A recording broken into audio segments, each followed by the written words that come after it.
In less than a month, I'll head back to Nashville, Tennessee, headquarters of Nissan here in North America, to give you some peeks at what's to come, and the new Pathfinder will be there. The new Pathfinder is going to debut at the LA Auto Show just before I head to Franklin, Tennessee area, Nashville area, to give you a snapshot of what's coming for Nissan, just like I did last year. Last year, they had Brie Larson there. Last year, I debuted the Murano for you when I was in Nashville.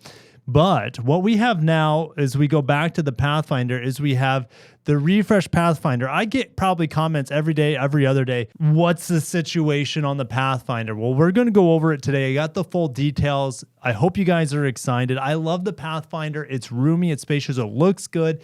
Still has a V6. Well, does it have a V6 now? Well, that's what we're going to discuss today, guys. If you're excited for the Pathfinder refresh, smash the like button and make sure to subscribe, because if you go back to my main screen here, I have an Expedition, there it is, Expedition trimmer behind me that I got to review this week. And then behind the Grom, over this way, there is a Platinum Toyota Crown Hybrid. So stay tuned for those reviews coming down the hatch. All right, let's get back into this. The bullet points here. Built for adventure, 26 Pathfinder boasts enhanced technology. Sometimes that's good, sometimes that's bad. We'll dive into that today. A ruggedly refined style. It has new front and rear fascias. We'll compare them today.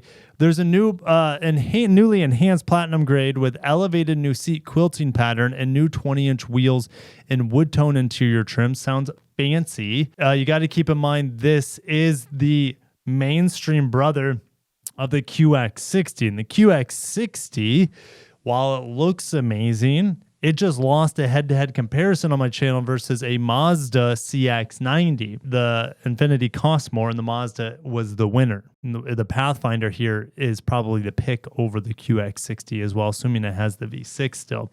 Newly standard 12.3-inch touchscreen with standard wireless Apple CarPlay and Android Auto. We have an available HD 360 camera, front wide view, and invisible hood that I've seen on the QX80 already, for example. I think the new Leaf even has that. Enhanced available wireless device charger, adds cooling and 3 times higher power output. This is a big issue in modern cars, is everyone has a phone case. Well, most people have phone cases. Some people like to live life dangerously and not put a case on it. I get it. You're too brave for me, all right? I take my chances on the motorcycle, but not with a caseless phone. Anyways, it's like not wearing a helmet. All right, that's bold. I think I got off topic there, but the wireless charger, since most people have phone case, the wireless charger has to work real hard to push that current to the phone. The problem is, well, you have a case that oftentimes inhibits it, and then it gets too hot, and then it just doesn't charge. So I prefer using a cord when I have a case on my phone, which I always have a case on my phone. Ironically, I don't right now because I got the new Pixel 10 Pro and I'm still waiting for my Quad Lock, not sponsored by Quad Lock, but waiting for my Quad Lock case. Yeah, I'm excited for a wireless charger that has active cooling. Then you can actually charge your phone, but they're not only saying that, it can charge 3 times faster, or it has more output. Dealerships will be getting the new Pathfinder early 2026, and SSV Rock Creek, so Rock Creek's still around, SL and Platinum grades. It is assembled in Smyrna, Tennessee. I toured that plant about a year ago as well. Here's a moment of truth, ladies and gentlemen. The QX60 was almost a perfect luxury crossover, in my opinion, when it came out. Okay, when it was redesigned, what was that, in 2022? Yeah, the V6 in it was great. And they took out the V6 because of emissions regulations and replaced it with the 2-liter VC turbo, which VC turbos, man, they are no bueno. I would only lease a VC turbo, and even day-to-day driving is not good on a VC turbo. They're serviceable, like in the Murano, it's like serviceable, but it's not what you want, and it's not a replacement for the V6. So does this have the V6? Did Nissan drop the ball again and replace their V6, which is bulletproof, which is smooth as all heck? Nissan makes great V6s. Did they get rid of it? And the answer is, your prayers have been answered. The 3.5-liter V6 at 284 horsepower and 259 pound-feet of torque has lived on. 9-speed automatic, no CVT either. This is great news. This is one of my favorite or you could say, yeah, mid-size 3-row crossovers on the market. Idle stop start is standard, blech, but it can be switched off with a push of a button. They're letting you know, like, hey, we're listening and we know you don't like it, but you can switch it off. There's no hybrid. And Honda still doesn't have a hybrid on their Pilot either. And yeah, that's the thing. That's going to be tough. V6 is great. There's nothing wrong with it. Love the V6, but we're talking like 20 miles per gallon. And that's perfectly fine for some people. But a lot of people like to have that fuel savings, don't have to go to the gas station as much, a little bit smoother running overall. Anyways, V6 is stuck around, and that's the most important thing. Will a hybrid come? And the answer is probably not. Probably not. Not until a redesign, because in theory, the new Pathfinder redesign, which will come out in 3 to 4 years, this is with long ways out, guys. Nissan's got a lot of work to do in the next 3 to 4 years. They're not that concerned on a new Pathfinder. But a hybrid and extended range electric vehicle could come when this goes, in theory, goes body on frame like the new Xterra. How this would differ from the Xterra, anyone knows. Maybe the Xterra is just 2 rows of seats. All right, and the Pathfinder is a 3-row version. Kind of, I mean, yeah, different styling maybe as well. It's hard to tell. It's just too far out. But the V6 is stuck around, thank the dear Lord. And this is still a way better buy than the luxury counterpart, the QX60. Here is the specification page. If you guys care about that, feel free to pause at any given time. There's also the grade walk. I'm not going to cover that. We would be here all day. But what I do want to cover is exterior and interior design changes and technology changes from this pre-refresh to post-refresh. All right, up top is the new 2026 Pathfinder. And let's compare it to the 2020. I think I got a 2023 down below, which is the same as a 2025. The headlights look to be exactly the same from my vantage point. Maybe they're a little different, but the design looks to be the same. You have this teardrop thing right here on the new one that comes down. And then let's talk about the grille. Widen the grille, kind of. At least it's placebo. You know, they got rid of the V-Motion grille for the most part. And the bottom part here is this kind of this cascading. You know, you look at the new Murano, and the Murano kind of has this cascading daytime running light. It's similar-ish here. Okay, so the V-Motion grille has been widened, which is fine with me. All right. But it's not, it's like it's been widened, but it hasn't lost its true V-Motion identity. But this looks, everything looks great, good. I like the line that goes across the middle, which kind of bisects the Nissan circle. Then you have the little 3 cutouts here, just like we did in the pre-refresh. As we look down the bottom, have they got rid of the fog light? Everyone's getting rid of fog lights. It's a cost-cutting measure to get rid of fog lights. Maybe they're like, hey, you know, we can only have a budget for fog lights or this new daytime running light thing that's built into the grill. And they're like, let's do the grill daytime running lights, guys. It's going to move the needle. Well, some people are going to be ticked off that you don't have the fog lights. And maybe I'm not looking at the right trim level here. Look, they've also changed. This is interesting. They also changed where the parking sensors were. Look, the parking sensors were all the way down here, adjacent to the fog lights.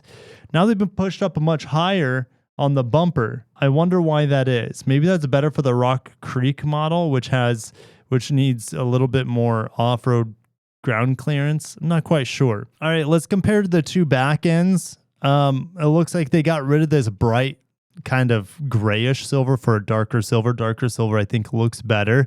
We're looking at platinum to platinum here. We have the roof racks on this model, even though, again, we have Rock Creek continue. We just don't know exactly what the Rock Creek looks like because we don't have pictures of it, but I'm assuming it looks very similar. You know, it looks like they also doled out and darkened the Pathfinder badges and the Platinum badges here as well. Back end doesn't look that much different. Taillights look the same. Do they move the parking sensors? No, it looks like the exact same rear bumper, to be honest. So has not been changed that much. The front end, the front grille, obviously the big difference on the outside. But let's get onto the inside. What changes can we talk about here? They mentioned that the seats have the new quilting, which is kind of like a QX60 sort of thing. Very nice, very premium. Look at the dash materials. Always really, really nice here on the Pathfinder. So let's look at the interior versus interior. Down below is a pre-refresh. Post-refresh above. Just keep in mind this is a black interior. You can get the tan interior on the pre-refresh. So this is very Armada / QX80 if I remember right. they dropped the volume down in the center instead of it being off to the side here. This is a better place for the volume knob, the pre-refresh, but the new screen is bigger for what it's worth. They also moved the seek buttons down below, and the camera button here by the volume knob as well. Okay, gone are a couple buttons here. Gone is your menu button, which is okay because we're running different software here. This is Google built-in sort of software, if I remember correctly. I think. Maybe not. Maybe not. Let me go back to the press release. No, there's no Google built-in like you have on the Pathfinder and the QX80. So I was kind of expecting that. So we do not, I repeat, we do not have Google built-in. No menu button. But guess what? These touch buttons are always, or sorry, this column here is always on the left-hand side, even if you have Android Auto or Apple CarPlay on. So it shouldn't be hard to mess around with the touchscreen. Just more real estate, but they got rid of the audio button and they got rid of the menu and map buttons as well as the back button. So not that big of a deal. How many people are using these buttons on a daily basis? I'd say very, very few. Tuning knob is gone. That hurts. I like the tuning knob, but honestly, how often do you use a tuning knob once you get your radio set up for the first time? Not very often. Okay, so that makes sense. All right, but volume knob in a worse spot, but at least we have the volume knob sticking around. They also put in Pathfinder here between, I think the Armada has the Armada lettering, and even the Frontier has the Frontier lettering. So in this bezel between the vents and the climate control, they have this new Pathfinder badge. As we look down a little bit lower here, this climate control panel looks to be exactly the same, which I'm happy about because I really like this setup. It's pretty intuitive, rotary dials here, real buttons for fan control, little digital screen. It's great. There's nothing wrong with it. No issues. So they've in theory made the interior a little bit better for the average person. Because, well, it's just a bigger screen you have an option of. I should see what the standard screen is. Okay, enhancements begin. All grades have the 12.3-inch touchscreen. That's pretty cool, which has wireless Apple CarPlay, Android Auto. I can't talk today. So that's awesome to have that as standard across all grades. I'm pretty thrilled about that. Let me know if I think it looks better. It looks like it fits the dash better than this screen, which looks a little bit more tacked on. The shifter and the drive mode select, I should say, is all the same. So that hasn't changed. I'm happy about that. And again, you have these new fancier seats.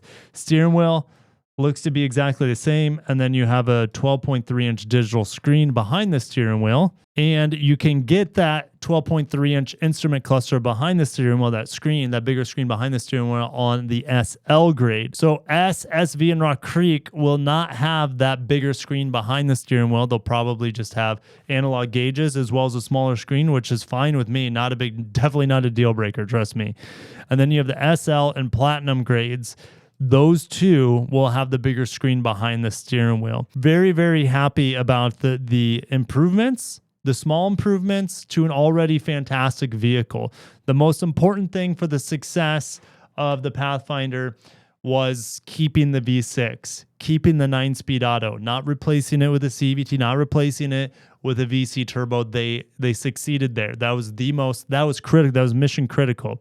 If they failed there, they would fail the Pathfinder, and they would fail to gain, or they would actually fail to retain and gain new customers. All right. A lot of people want a V6 on their Chevy product, for example, the Traverse. That's a 4-banger.